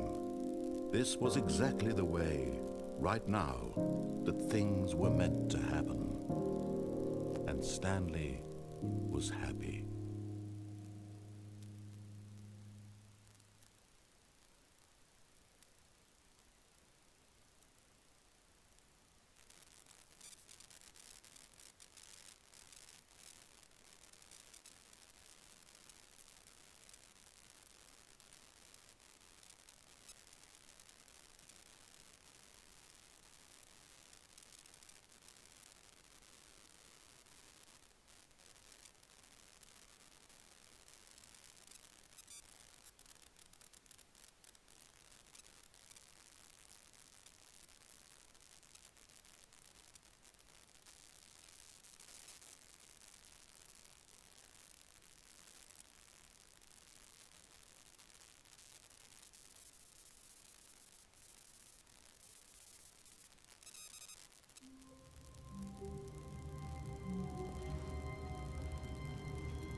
All of his co-workers were gone. What could it mean? Stanley decided to go to the meeting room. Perhaps he had simply missed a memo. No matter how hard Stanley looked, he couldn't find a trace of his co-workers.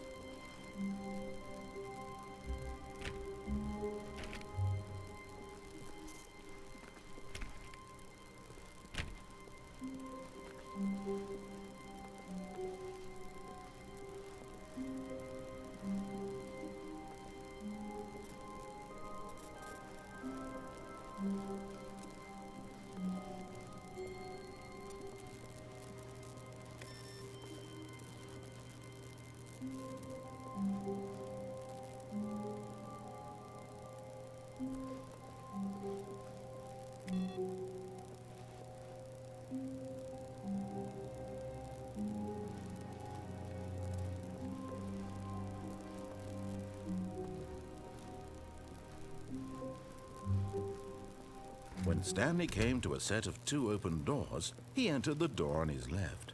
This was not the correct way to the meeting room, and Stanley knew it perfectly well.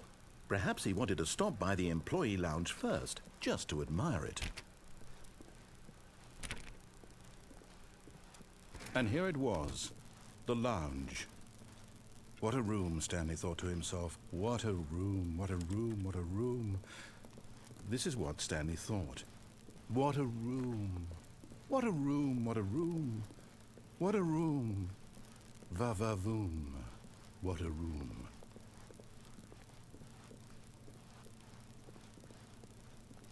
Yes, really, really worth it being here in the room.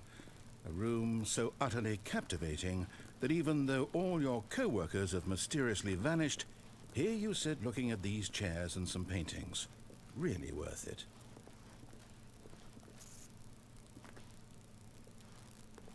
But eager to get back to business, Stanley took the first open door on his left.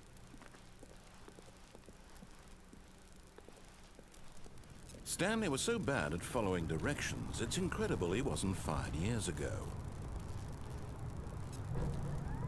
Look, Stanley, I think perhaps we've gotten off on the wrong foot here. I'm not your enemy, really, I'm not. I realize that investing your trust in someone else can be difficult, but the fact is that the story has been about nothing but you all this time. There's someone you've been neglecting, Stanley. Someone you've forgotten about. Please, stop trying to make every decision by yourself. Now, I'm not asking for me, I'm asking for her. This is it, Stanley. Your chance to redeem yourself, to put your work aside, to let her back into your life. She's been waiting.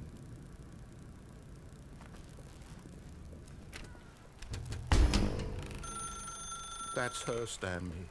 You need to be the one to do this, to reach out to her. If you can truly place your faith in another, then pick up the phone.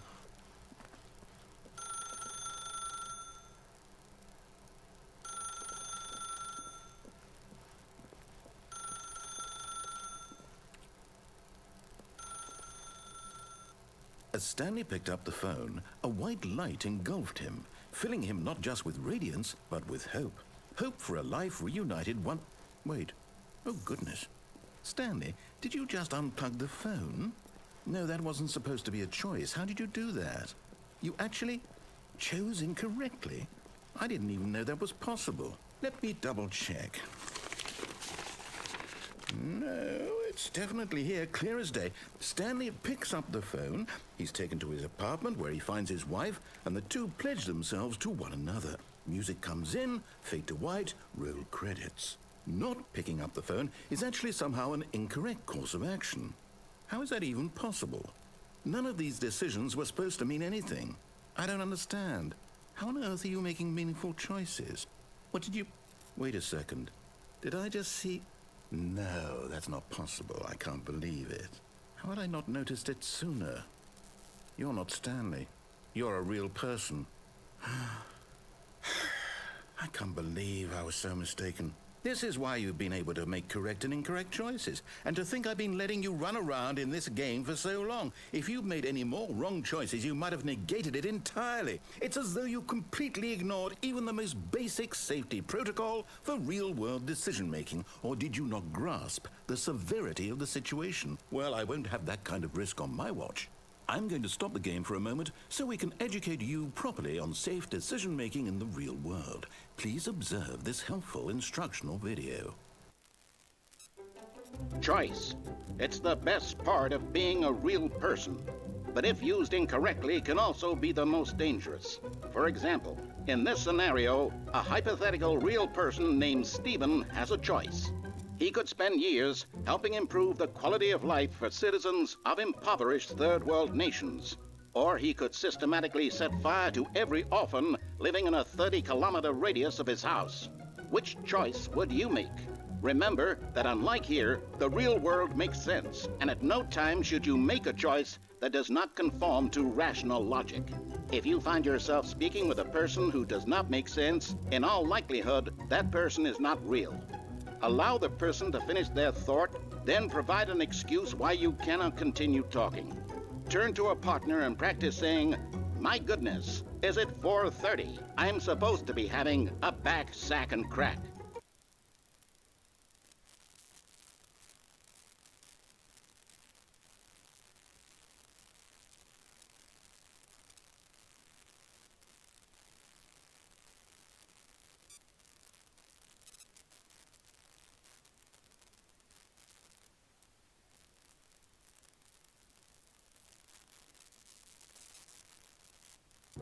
Excellent. Making choices on a regular basis is the best part to a healthy decision-making process. Most medical professionals recommend making at least 8 choices per day. Do you make more than 8? Less? And finally, if you begin to wonder if your choices are actually meaningful and whether you'll ever make a significant contribution to the world, just remember that in the vast infiniteness of space, your thoughts and problems are materially insignificant, and the feeling should subside. At this time, your instructor will guide you in an exercise to test and reinforce the material covered in this video. Welcome back. You may have noticed that this room has begun to deteriorate as a result of narrative contradiction. But not to worry. Now that you're properly informed on good decision-making, we're going to revisit a choice you made just a few minutes ago and see what the correct thing to do would have been. This way, please.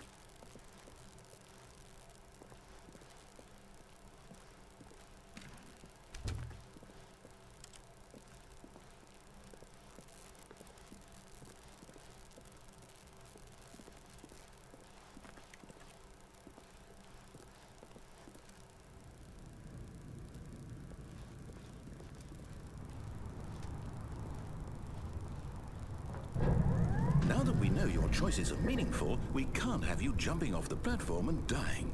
Imagine the main character dying senselessly halfway through the story. That story would make no sense at all. We just need to get you home as soon as possible before the narrative contradiction gets any worse. Unfortunately, it seems this place is not well equipped to deal with reality.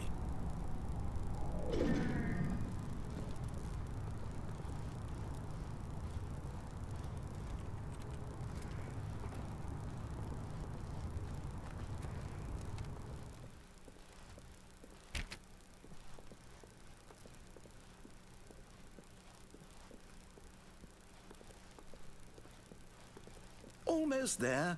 You'll take the door on the left, back to the correct ending, the story will have resolution once again, and you'll be home free in the real world.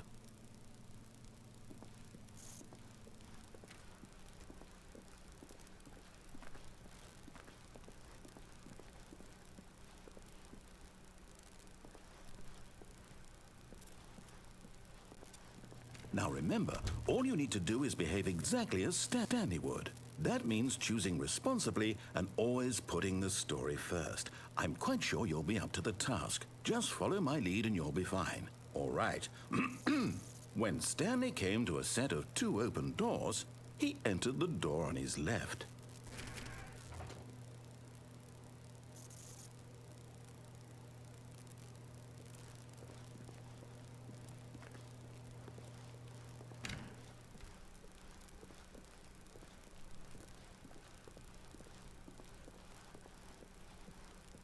Yet there was not a single person here either. Feeling a wave of disbelief, Stanley decided to go up to his boss's office, hoping he might find an answer there.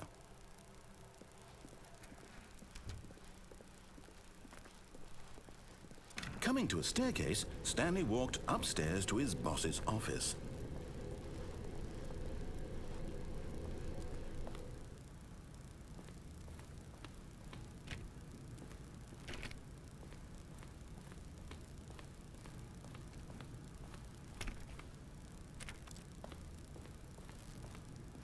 Stepping inside his manager's office, Stanley was once again stunned to discover not an indication of any human life.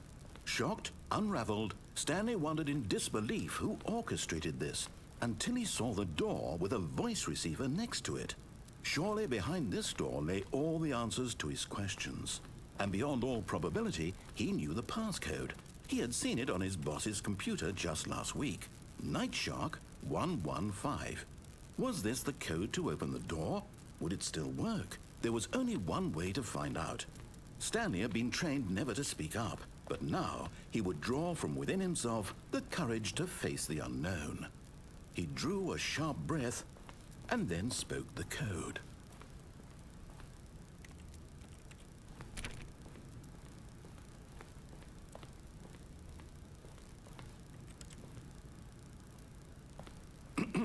Stanley spoke the code. Nightshark 115. He spoke it into the receiver, right there on the wall.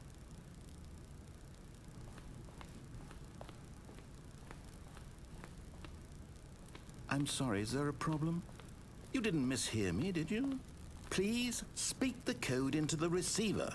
Otherwise we can't get on with the story. This is a crucial step.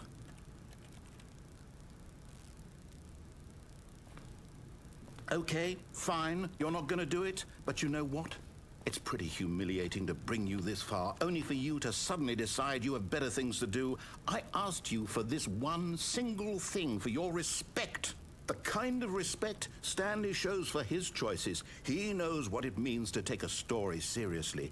If you didn't want to see what I had to show you, then why did you come here? You had a choice, you know. You could have gone through the door on the right. You could have done whatever the hell you wanted over there. Why did you come this way? Speak. Say something to me. Explain yourself, you coward. Behave exactly as Stanley would. That means choosing responsibly and always putting the story first. I'm quite sure you'll be up to the task. Just follow my lead and you'll be fine. All right. When Stanley came to a set of 2 open doors, he entered the door on his left.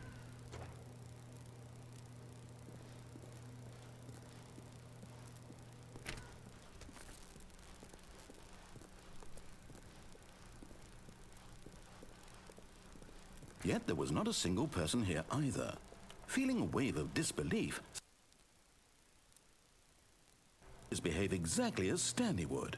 That means choosing responsibly and always putting the story first. I'm quite sure you'll be up to the task. Just follow my lead and you'll be fine. All right. When Stanley came to a set of 2 open doors, he entered the door on his left. No! Why did you do that? Quickly, hurry back in the other direction. Perhaps we're not too late.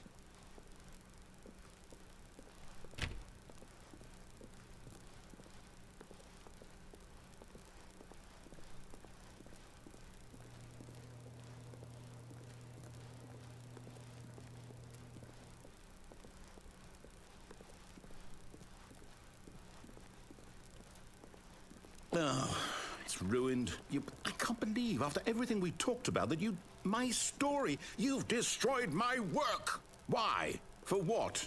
What did you get out of that? What did you think was so special about seeing the game undone, left here like so much garbage? It's worthless now. And what am I supposed to do? Even if there were a way to continue, would it be worth it? To know that my story is now incorrect? How can I go back to that? I can't erase that knowledge. I'll have to live with it forever. Reliving its impossibility forever. I couldn't live that way. Is it better to shut the game down entirely? To willingly destroy all of my work? I don't know. What's the answer? What do I do? What do I do? What do I... No, I have to. I have to shut the game down. I have to. I have to.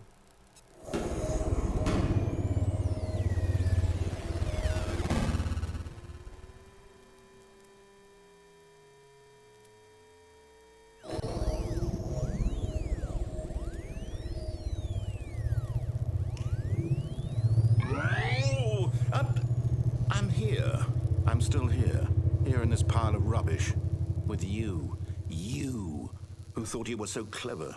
Now look where we are. My entire game is destroyed.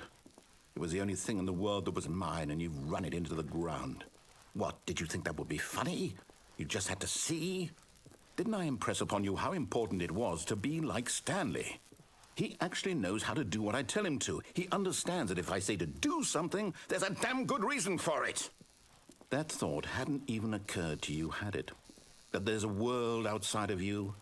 You're a child. Oh, my story. If you'd just gone through the door on the left, you would have seen it. There was a whole underground facility. You would have destroyed it and been victorious. It would have been so perfect. I worked so hard on it. I tried so hard. When Stanley came to a set of 2 open doors, he entered the door on his left. Stanley? Hello? Are you... Is everything okay? Stanley, please. I need you to make a choice. I need you to walk through the door. Are you listening to me? Can you hear me? Is everything all right? Stanley, this is important. The story needs you. It needs you to make a decision. It cannot exist without you. Do you understand me? Whatever choice you make is just fine. They're both correct. You cannot be wrong here. We can work together. I'll accept whatever you do. I simply need you to take that step forward, please. Choose. Do something. Anything. This is more important than you can ever know. I need this. The story needs it. So, you hear me? Are you there? Are you listening to this? Stanley, are you there? Okay. It's okay, I can wait. You need time to decide. Time to make sure your choice is correct. That is the best choice. That's all right.